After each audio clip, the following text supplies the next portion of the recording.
Assalamualaikum warahmatullahi wabarakatuh. Alhamdulillahirabbil alamin wassalatu wassalamu ala Rasulillah wa ala alihi washabbihi wa man wala. Alhamdulillah, para pelajar tahun 5 yang ustaz kasihi sekalian, kita akan meneruskan pembelajaran mata pelajaran fiqh kita pada hari ini, pada pelajaran kelima, iaitu tajuk puasa. Sebelum ni kita telah membacakan tentang pengertian puasa, dalil naqli puasa daripada ayat Al-Quran, hukum berpuasa, syarat wajib puasa, syarat sah puasa dan juga rukun puasa, iaitu 6 subtopik daripada tajuk puasa ini. Hari ini kita akan meneruskan pembelajaran kita. Kita akan membacakan pada subtopik yang ketujuh, iaitu perkara-perkara sunat ketika berpuasa pada muka surat 40. Ustaz harap para pelajar sekalian boleh buka buku teks masing-masing dan sama-sama lihat dan baca perkara sunat ketika berpuasa.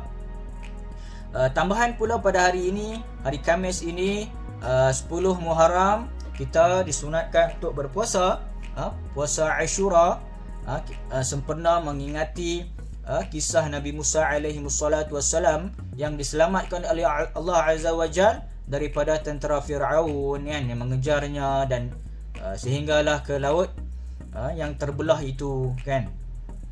Jadi mudah-mudahan Allah Subhanahu wa taala memberikan kita ganjaran yang besar di atas puasa sunat kita pada hari ini. Dan di samping itu kita dapat membelajar juga tentang tajuk puasa, perkara-perkara sunat kita ketika kita melaksanakan puasa ini.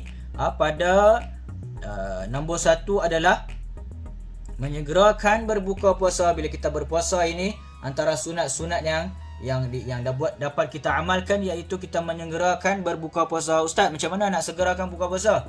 Sebelum azan maghrib kita buka puasa dah, azan asar kita buka puasa dah, macam tu? Bukan macam tu maksudnya.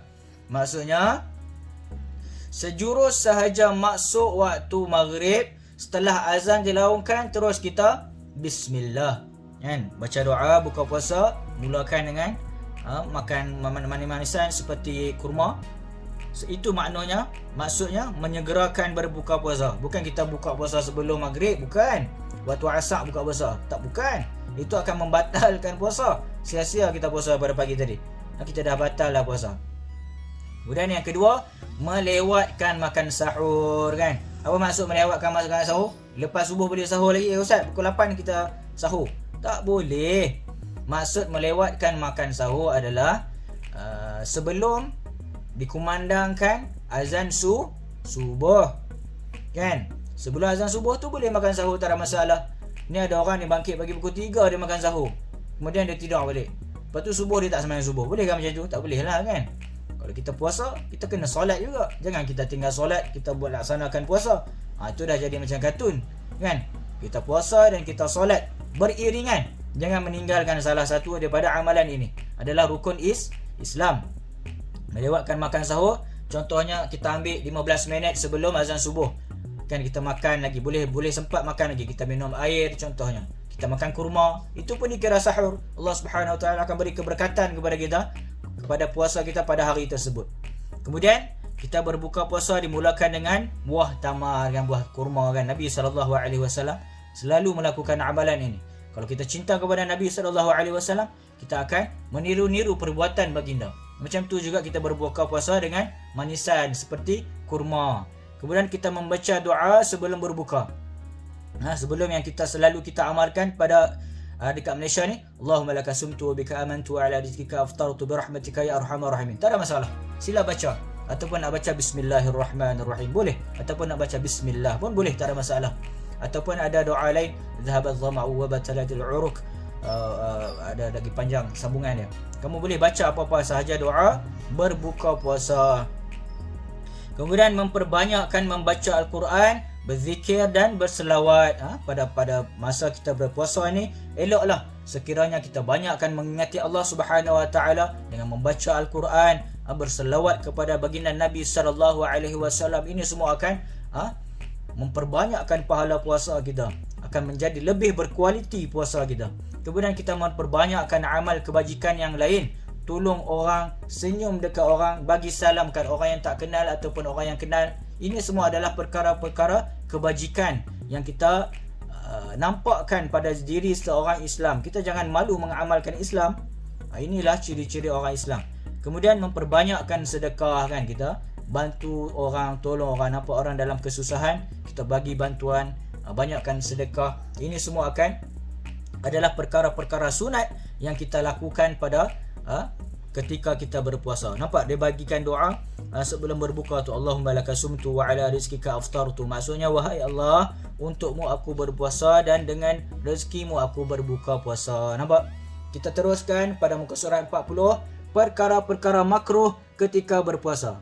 Ketika berpuasa ni ada perkara-perkara yang kita perlu jaga supaya dia tidak mengurangkan pahala puasa kita. Rugilah kalau kita ada berpuasa tetapi pahala dikurangkan oleh Allah Subhanahu Wa Taala. Oleh itu kita belajar pada hari ini mengelakkan daripada melakukan perkara-perkara yang makruh ini. Tapi dia tak membatalkan puasa, tapi memakruhkan, mengurangkan pahala puasa kita. Yang pertama, gosok gigi selepas gelincir matahari kan. Dah nak dekat buka puasa dah. Dah dekat buka puasa dah kita gosok gigi. Ini kalau tak silap Ustaz, ini ada dibahaskan oleh Imam Nawawi dalam kitab dia. Gosok gigi selepas gelincir matahari dalam mazhab Syafi'i. Kemudian berkumur-kumur berlebihan. Ini juga tidak digalakkan berkumur-kumur secara berlebihan, ditakuti kita tertelan pula air tu kan, mengurangkan pahala puasa. Kemudian mandi berlebihan. Ini juga sama macam berkumur-kumur tadi, kita mandi kadang-kadang kita tak perasan air masuk dalam mulut lah, apalah kan, dalam hidung kan. Kalau boleh kita mandi sekadarnya. Kalau badan dah busuk, dah kotor, dah bau peluh, bolehlah mandi, tak ada masalah. Jangan tak mandi pula. Ini busuk pula. Itu pun perkara-perkara makruh juga. Mengganggu orang lain pun tak boleh, tak elok dalam Islam. Kalau badan dah bau tu, dah balik kerja atau balik buat sesuatu pekerjaan yang berpeluh-peluh dengan kotor, boleh mandi, tak ada masalah. Kemudian merasa makanan dengan lidah kan. Dia rasa aja, bukan dia makan tu. Ini juga adalah perkara yang makruh. Kadang-kadang tukang masak ni dia nak rasa makanan dia macam mana ni, nak hidangkan ke orang buka puasa nanti.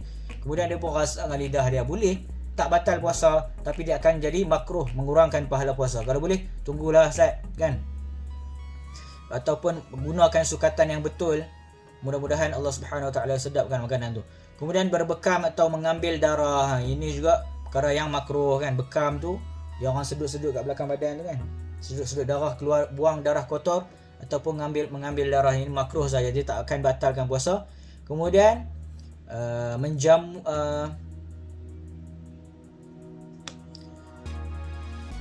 suami atau isteri. Mencium suami atau isteri ini juga perkara yang memakruhkan mengurangkan pahala puasa, tapi dia tak membatalkan. Cium suami isteri halal.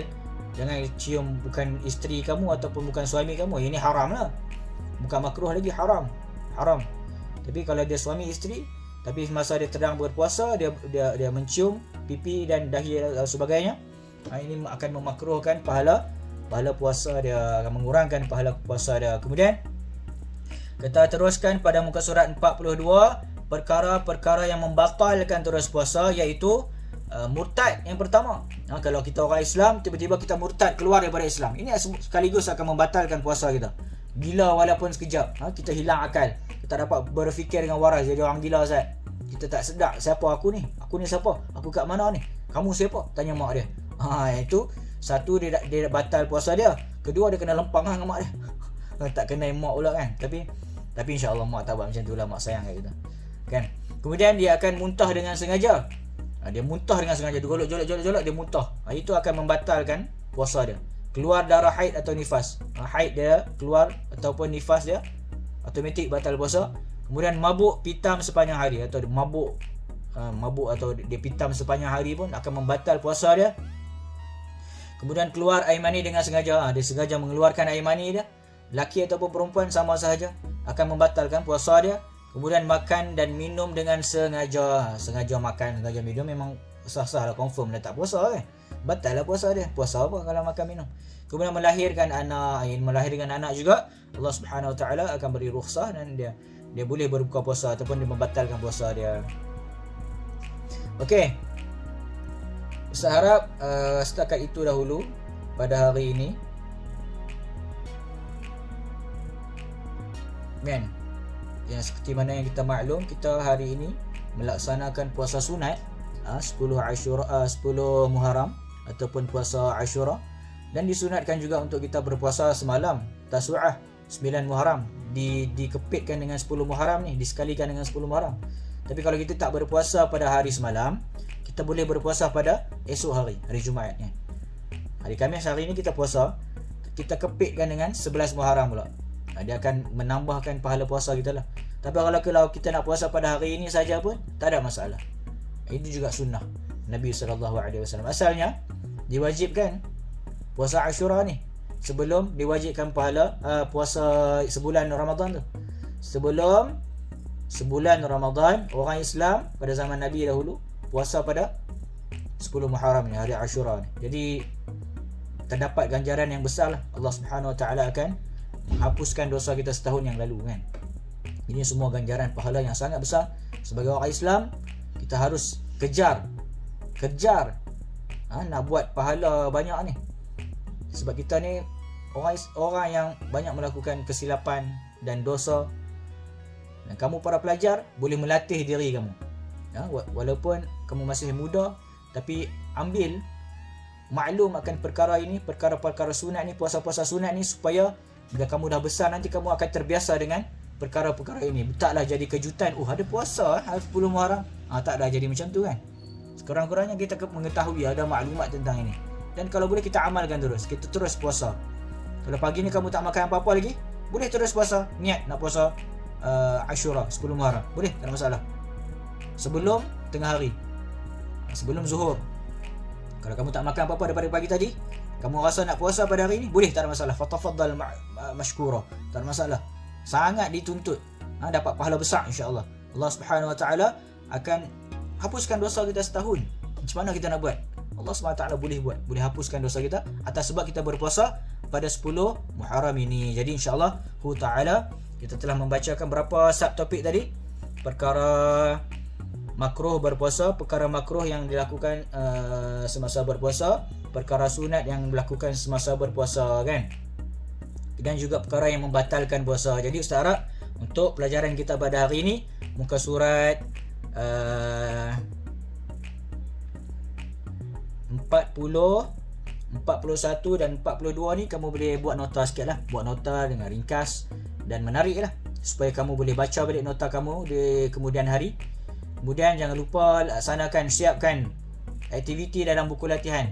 Latihan dalam buku aktiviti kamu, buku aktiviti inovasi tu, siapkan daripada tajuk awal sehingga tajuk yang kita belajar sekarang ini. Jadi nanti kita akan boleh semak bersama-sama, tengok kesalahan kita kat mana, dan yang mana yang dah betul itu kita akan cuba mengingati pula apa yang kita telah belajar tu. Dah betul lah kita buat latihan, kita ingat betul-betul dan kita amalkan dalam kehidupan kita. Kerana semua yang kita pelajari ni hanyalah sia-sia kalau kita tak amalkan. Ilmu yang Allah Subhanahu Taala bagi ilmu kat kita sebenarnya ni. Kita belajar ni dapat ilmu. Jadi ilmu ni kena amalkan. Jadi Ustaz harap itu sahaja pada hari ini. Ustaz harap kamu dapat melaksanakan tugasan kamu, dan kita sudahi pembelajaran kita pada hari ini dengan tasbih kafarah. Subhanakallahumma wa bihamdik, asyhadu an la ilaha illa anta, astaghfiruka wa atubu ilaik. Assalamualaikum warahmatullahi wabarakatuh.